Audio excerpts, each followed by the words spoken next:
વિમાન દુર્ઘટનામાં હાલ બ્લેક બોક્સ મળી આવ્યું છે। વિગતો શું છે આ બોક્સને લઈને? સૌથી અગત્યનું જે માનવામાં આવે છે એ છે કે વિમાન દુર્ઘટના થયા બાદ સૌથી પહેલા તેના જે બે બ્લેક બોક્સ હોય છે તેને શોધવામાં આવે છે, કારણ કે સમગ્ર દુર્ઘટનાના કારણો છે તેના આધાર પરથી, તેના ડેટાના વિશ્લેષણના આધાર પરથી મળતા હોય છે। પરંતુ અમદાવાદની અંદર આ દુર્ઘટના બની તેમાં બે પૈકીનું એક જે કોકપીટ વોઇસ રેકોર્ડર છે કે જેને CVR કહેવામાં આવે છે તે અત્યારે તપાસ ટીમને હાથ લાગી ગયું છે। આ ઉપરાંત જે ફ્લાઇટ ડેટા રેકોર્ડર FDR છે જેને બ્લેક બોક્સની અંદર હોય છે તેની તપાસ હાલમાં ચાલી રહી છે, કારણ કે જે કોકપીટ વોઇસ રેકોર્ડર છે તેની અંદર કોકપીટમાં થતી વાતચીતનો અવાજ રેકોર્ડ કરે છે, જેની અંદર પાયલટ્સની વાતચીત ઉપરાંત જે એર ટ્રાફિક કંટ્રોલ એટલે કે ATC સાથેનો તેનો તમામ સંવાદ તે એની અંદર હોય છે। ઉપરાંત જે એલાર્મ સહિતના અન્ય અવાજો જેમ કે એન્જિનનો અવાજ છે તેના ઉપરથી પણ ખબર પડતી હોય છે કે કયા પ્રકારની કોઈ ખામી છે કે કેમ।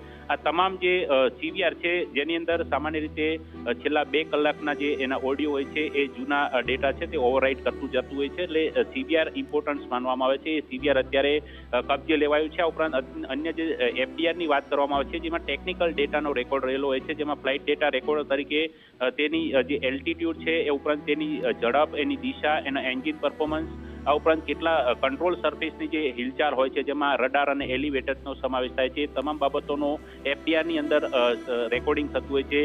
એના પણ જે કુલ FDR 88 જેટલા જે પરિમાણો હોય છે અલગ અલગ પ્રકારના તેને રેકોર્ડ કરી શકે છે અને 25 કલાકનો ડેટા FDR ની અંદર હોય છે। એટલા માટે આ બ્લેક બોક્સ અત્યંત મહત્વનું માનવામાં આવે છે, પરંતુ તે પૈકીનું અત્યારે કોકપીટ વોઇસ રેકોર્ડર એટલે કે CVR કબજે કરાયું છે અને અન્ય જે FDR છે તેની શોધખોળ હાલમાં તપાસ ટીમો ત્યાં કરી રહી છે। તેના ડેટાનું વિશ્લેષણ કર્યા બાદ અમદાવાદની અંદર એર ઇન્ડિયાના વિમાનમાં દુર્ઘટના કયા કારણોસર બની તેનું સાચું કારણ સામે આવશે।